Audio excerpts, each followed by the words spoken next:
Was there a finding na ginamit sa pansarili yung mga confidential funds ng OVP?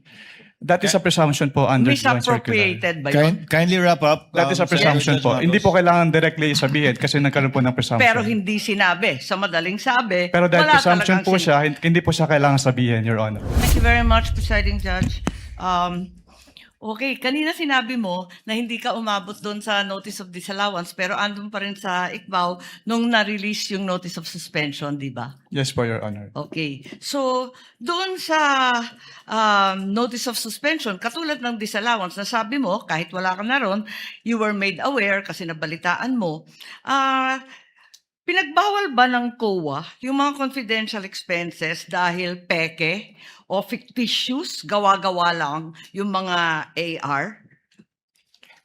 Anong pong notice yung tinutukoy niya po, Your Honor? Doon sa mga AR ng OVP, meron bang sinabi na gawa-gawa lang, hindi tunay, peke? Dahil hindi po yan yung focus ng audit namin, wala po kaming basis para magkaroon ng findings po doon sa mga sinasabi niyo. So ang sagot, no. Walang sinasabi na fictitious yung AR.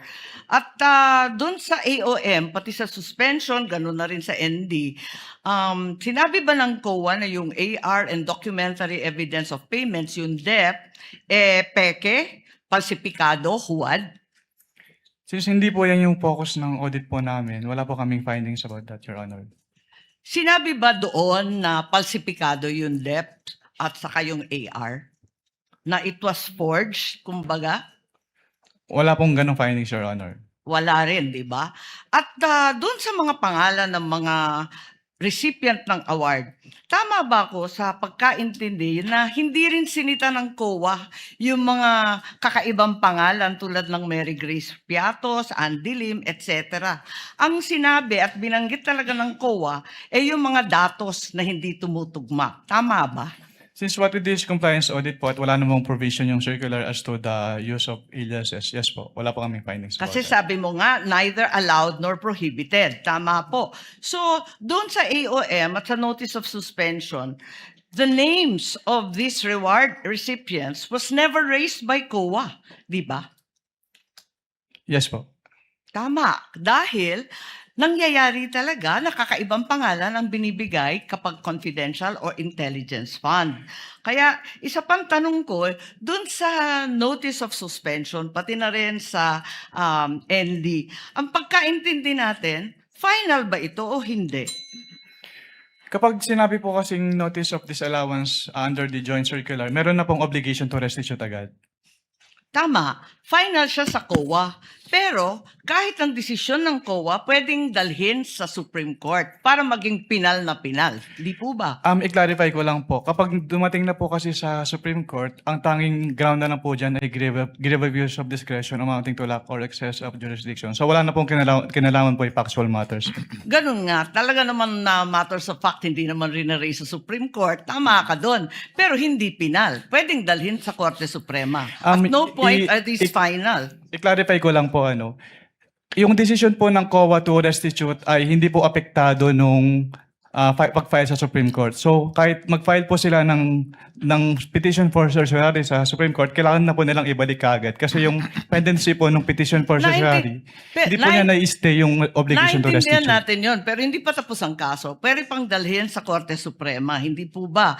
At saka dun sa notice of suspension, balikan ko lang, was there a finding na ginamit sa pansarili yung mga confidential funds ng OVP?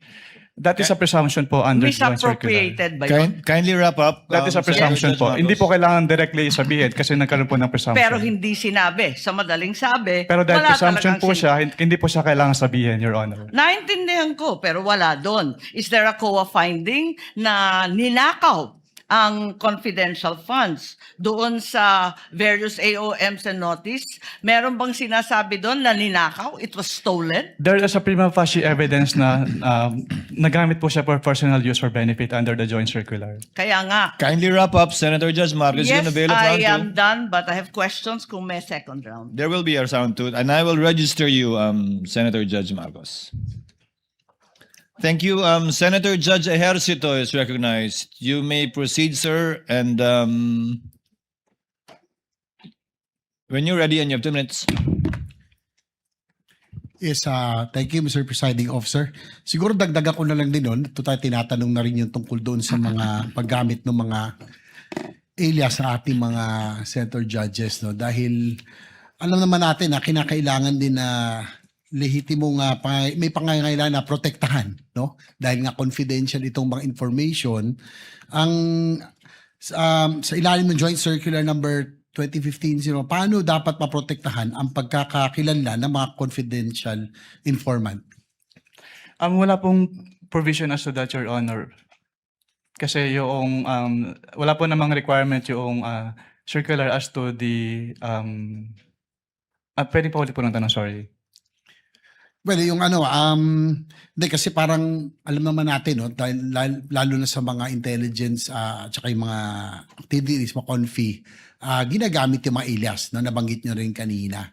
Hindi ba pwedeng gamitin na lang halimbawa, John Doe, Jane Doe o Juan de la Cruz kasi alam naman natin na binambibilit, reward for information na syempre pinoproteksyonan din natin yung mga pinoproteksyon ng mga agencies yung identity no ng mga informants. Ang masasabi ko lang po, Your Honor, wala naman pong provision as to the joint circular sa use ng aliases kasi silent po yung joint circular. So tanggap yun. Halimbawa nakita niyong medyo parang yung mga pangalan mukhang alias lang ay tinatanggap dahil pang intelligence gathering. We base lang po dun sa document submitted to us. So, kung wala pong naka-indicate dun sa document submitted to us na alias po yon, hindi po namin malalaman, Your Honor. Tapos meron ding dapat may coordination paggamit ng intelligence or confidential fund. May coordination with law enforcement agencies, tama po ba? Yes po, based on the joint circular po, Your Honor. So, doon po, tanong ko lang po, meron po bang o may nakita po ba kayong naganap na coordination with the agencies, no? Of course, yung PNP, PAP, PDEA at iba pa, NBI na ginawa ang halimbawa OVP in this case sa kanilang paggamit ng confidential funds para sa sinasabi nilang confidential programs. Based on the documents submitted po sa ICPA, wala po, Your Honor. Dahil sinasabi ng ng joint circular, kung di ako nagkakamali, na kailangan may proper coordination ang paggamit ng confidential funds with these law enforcement agencies. Yes po, based po on the joint circular, Your Honor. Isa ba ito sa mga findings ng COA sa IOM o sa audit observation memo or notice suspension or notice of disallowance na inilabas laban sa OVP, yung walang coordination? Wala po kaming naging findings about dyan, Your Honor. Last, Mr. Presiding Officer, doon sa course ng iyong audit, Mr. Attorney Wamilo, did you see any evidence o may ebidensya ba kayo na si Vice President personally ang tumanggap, ang nakakuha o nagbenepisyo doon sa Confidential Intelligence Fund? Based on the documents po, wala po, Your Honor. Wala po akong personal knowledge about that po. So para sa record, for the record, just last point, Mr. Presiding Officer, sa pagkakaroon o kawalan ng ebidensyang nagpakita ng personal na pagtamanggap na kinabang ba ang isang opisyal ng pamahalaan sa pondong bayan ay sapat na? O upang matukoy kung may umiira na pananagutang administratibo, sibil o kriminal? Under the joint circular po kasi since si OBP po, si head of the agency po yung may responsibility to oversee kung paano gamitin yung confidential fund and to ensure yung compliance nila dun sa joint circular, then the accountable person din po si head of the agency, Your Honor. So last question, Kindly wind up. Mr. President. Upang maging malinaw ang inyong testimonya nang sabihin ninyong wala kayong nakitang ebidensya na ang pangalawang Pangulo mismo ang tumanggap, nagpanatili o nakinabang sa confidential intelligence, inilahad lamang ba ninyo ang inyong audit findings at hindi kayo nagbibigay ng legal na konklusyon hinggil sa pagkakaroon ng kawalan ng pananagutan? Is it based on your audit findings or legal conclusion hinggil sa pagkakaroon ng liability? Based po sa audit findings, Your Honor. Kasi nilalagay po namin yung persons accountable dun sa aming ini-issue po. Okay, thank you, Mr. Presiding Officer.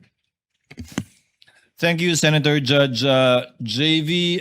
Before recognizing Senator Judge Soto, Attorney Wamil, just on the point of Senator Judge Marcos, to clarify, the decision of COA with respect to any appeal is final, is executory but not final even if it is appealed before the Supreme Court, correct? With respect to the obligation to restitute po, kahit magkaroon ng pendency ng petition for Attorney certiorari- Wamil, listen to the question, please. Okay It po, is, Your Honor.